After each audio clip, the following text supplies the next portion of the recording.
Imagine a soldier, a true warrior, whose chest gleamed with more medals than any other in his nation's history. This isn't a fable.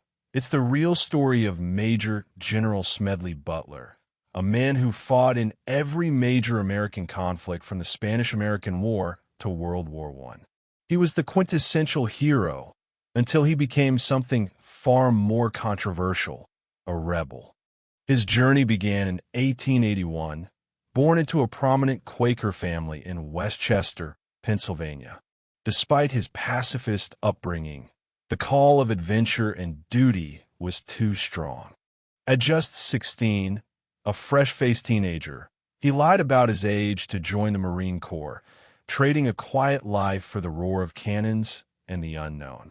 His first taste of combat came quickly in the sweltering heat of the Spanish-American War. He found himself storming the beaches of Guantanamo Bay, Cuba, amidst a hail of Spanish fire. He was a natural leader, fearless and driven, his youthful energy matched only by his fierce determination. By 1900, Butler was a seasoned veteran at just 19, now in China, part of the International Eight-Nation Alliance force relieving the legations besieged during the brutal Boxer Rebellion. He led his men through desperate street fighting under constant threat, earning his first commendation for valor. He would often charge ahead, a blur of khaki and steel, seeming invincible, inspiring his troops by his sheer audacity. His career became a whirlwind of global hotspots, a relentless tour of duty that took him from the steaming jungles of the Philippines to the dusty plains of Honduras, the volatile streets of Nicaragua, and the embattled ports of Mexico. These weren't always clear-cut battles for freedom, as he would later reflect. They were often about protecting burgeoning American business interests, what Butler would famously dub racketeering. He commanded a battalion during the Veracruz occupation in 1914, navigating treacherous urban warfare and earning the Medal of Honor for his extraordinary leadership under fire. The city was a labyrinth of sniper nests, but Butler moved through it with a calculated ferocity. Just 2 years later, in the dense, mountainous terrain of Haiti, he earned his second Medal of Honor for his role in suppressing a Caco rebellion, leading a daring charge into a fortified stronghold. 2 Medals of Honor. Think about that. Only 19 men in history have achieved such an incredible feat, placing Butler in an elite pantheon of American heroes. He was a living legend, known for his relentless pursuit of duty, his deep concern for his men's welfare, and his utter disregard for his own safety. He was the embodiment of the Marine Corps ethos, a devil dog through and through, admired by his superiors and adored by his troops. He could have easily retired a celebrated figure, fading into history as a military icon. Yet behind the medals and the glory, a profound disillusionment was brewing. The so-called Banana Wars in Central America and the Caribbean fought ostensibly to restore order and protect American lives, felt more and more like thinly veiled corporate acquisitions backed by overwhelming military might. He was the blunt instrument of foreign policy, but he began to question the hand that wielded him.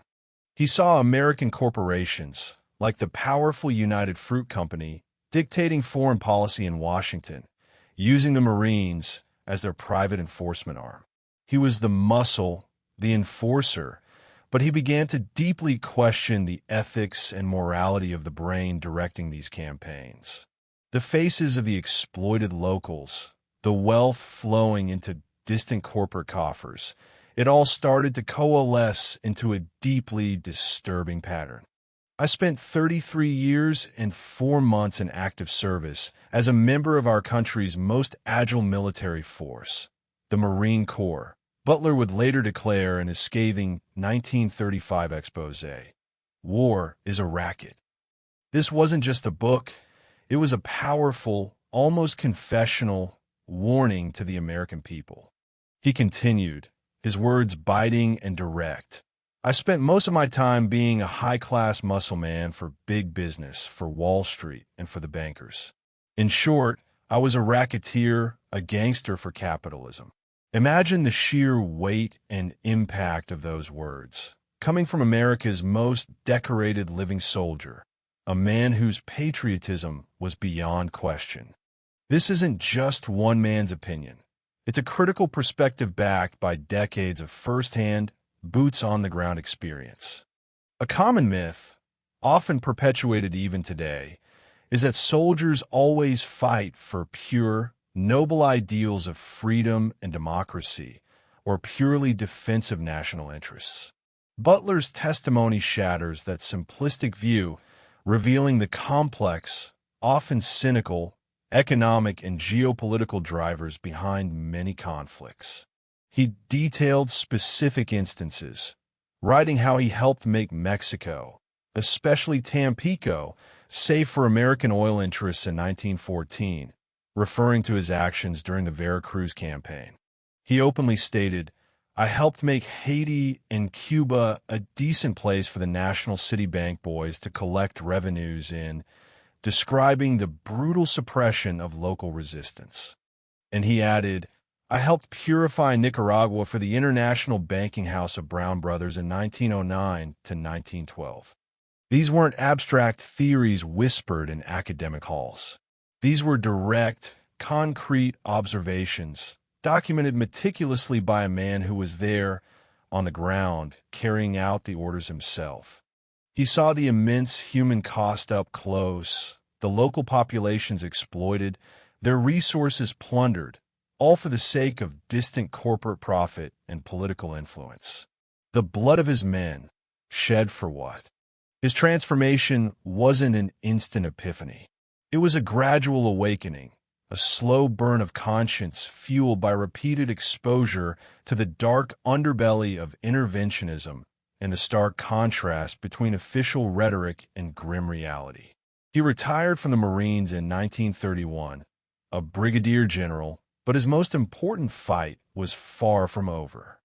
In fact, it had just begun. He embarked on a new, personal mission to expose the truth about war and the powerful forces that profited from it. He became a relentless anti-war crusader, touring the country, giving passionate speeches to packed halls, and writing influential articles for publications like Common Sense magazine. His message was simple, yet profoundly revolutionary for its time. War is not always about patriotism. It's often about power and profit. He argued that the American people, including its soldiers, were being manipulated into supporting wars that served only a select few, not the broader national interest. He urged citizens to be skeptical, to question authority, and to demand accountability. One of the most astonishing, though often debated, incidents of his post-military life was his involvement in uncovering the business plot of 1934. Butler testified before the House McCormack-Dickstein Committee, a special congressional committee, that a group of wealthy businessmen had attempted to recruit him to lead a fascist coup against President Franklin D. Roosevelt. While the specifics of the plot remain somewhat shrouded in mystery, the 1934 House McCormack-Dickstein Committee investigated and confirmed Butler's testimony. Though no arrests were made, it highlights the dangerous political climate he was navigating. What we do not know for certain is the full, intricate web of the conspiracy, how close it truly came to fruition, or who exactly was pulling all the strings behind the scenes. Historians, like those from the American Heritage magazine in a 1971 article, still actively debate the precise level of threat it truly posed to American democracy. Butler's accusations, meticulously documented in the congressional record, painted a chilling picture of powerful elites willing to subvert democracy for their own ends. He bravely named names, including prominent figures like Prescott Bush, even at great personal risk to his reputation and safety. He faced ridicule and skepticism, but he stood firm. He became a vocal and uncompromising critic of fascism and Nazism, warning America about the dangers of unchecked corporate power and rampant militarism. He saw disturbing parallels between the racketeering he witnessed abroad and the potential for tyranny and economic exploitation at home. His outspokenness made him an uncomfortable, even reviled, figure for many in power and conservative media, but a hero to countless ordinary Americans, veterans, and pacifists. He spoke truth to power with an unwavering conviction, using his unparalleled military record as his impenetrable shield against accusations of disloyalty. Smedley Butler was not just a decorated soldier. He was a moral compass who dared to point out when his nation veered off course. He fought not only against external enemies on battlefields around the world, but also against the internal corruption and economic exploitation he believed was eroding American ideals from within. His legacy isn't just the 2 medals of honor on his chest, but the inconvenient, uncomfortable truths he laid bare for the public. He challenged us, and continues to challenge us, to look beyond the parades and the patriotic propaganda, to critically question who truly benefits from conflict and who pays the ultimate price. His final years were spent tirelessly advocating for peace, veterans' rights, and social justice, a stark and powerful contrast to the battlefield general he once was. He passed away in 1940, just before America entered World War II, a global conflict he likely would have vehemently opposed, believing it too could become another Racket. The incredible, untold story of Smedley Butler reminds us that true heroism isn't always found on the battlefield, charging enemy lines. Sometimes it's found in the quiet, courageous act of speaking out against injustice, even when it means challenging the very institutions you once served with such distinction. It's the untold fight, long after the guns fall silent, that often defines a person's greatest, most enduring legacy.